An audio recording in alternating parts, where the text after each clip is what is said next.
उठाती है। समाजवादी पार्टी के सांसद रामजीलाल सुमन ने कहा है कि जब तक हिंदू धर्म में समानता नहीं आएगी कोई भी कन्वर्जन को नहीं रोक सकता। देखिए, कन्वर्जन के मामले में हमारा कानून भी बहुत स्पष्ट है और कई दफ़ा सर्वोच्च न्यायालय ने भी इसमें दखल दिया है। महत्वपूर्ण यह है कि कोई भी धर्म हो, उसके अंदर अगर समता मूलक चरित्र नहीं है तो उस धर्म में मॉडिफिकेशन की, ऑल्टरेशन की गुंजाइश रहती है। कैसे ये देश बिसरा दे कि बाबा साहब भीमराव अंबेडकर ने बौद्ध धर्म ग्रहण किया और ग्रहण करने से पूर्व क्या कहा था? वो एक संदेश था। उस संदेश को मैं सबसे बलवान संदेश मानता हूँ, सबसे प्रबल संदेश मानता हूँ और वो तमाम धर्मों पे लागू होता है।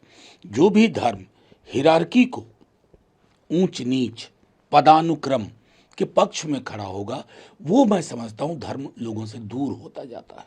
दूसरा सर, किरण रिजिजू ने कहा है कि अपोजिशन की अपॉर्चुनिटी को खो रहे हैं। विपक्ष जब सवाल पूछता है सदन में, सरकार को जवाब देना पड़ता है, मंत्री को जवाब देना पड़ता है, अफसर को काम करना पड़ता है। विपक्ष सिर्फ शोरगुल में समय बर्बाद कर नहीं, ऐसा नहीं होता है। अब अचानक उनको इस प्रकार का दिव्य ज्ञान प्राप्त हो रहा है तो मैं क्या कहूँ।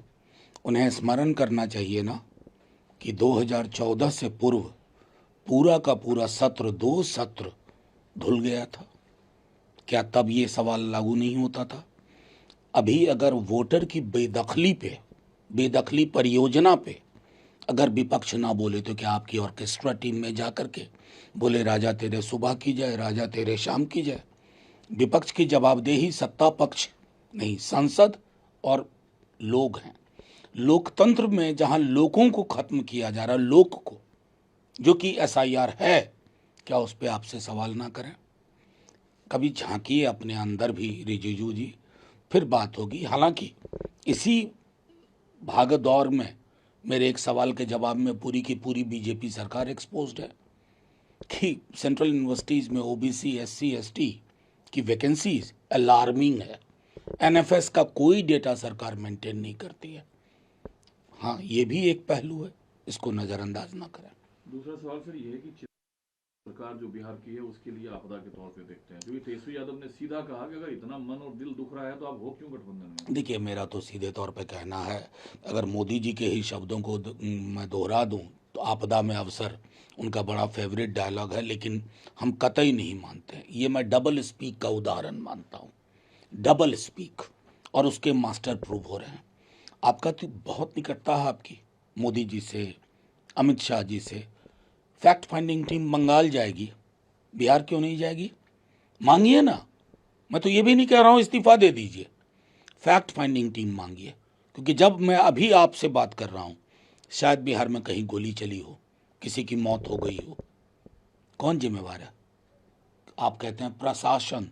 प्रशासन क्या होता है भाई? शासन में कौन है? प्रशासन कह के ढकने की कोशिश मत करिए, खुल के मांग कीजिए। फैक्ट फाइंडिंग टीम इन बिहार मांग सकिएगा? ये सवाल पूछता हूँ। लेकिन चिराग पासवान को क्या आप लोग नहीं, तेजस्वी जी ने तो सीधे कहा कि इस सब स्टेटमेंट का कोई मायने नहीं है। आप मीडिया के सामने कंजम्पशन के लिए बोल रहे हैं। आप मामूली आदमी नहीं है ना, आप केंद्रीय मंत्रिमंडल में हैं, केंद्रीय मंत्रिमंडल में। और मैं तो यहाँ तक कहूँगा कि रामविलास जी के साथ अरसा काम किया है, उनको जानता हूँ।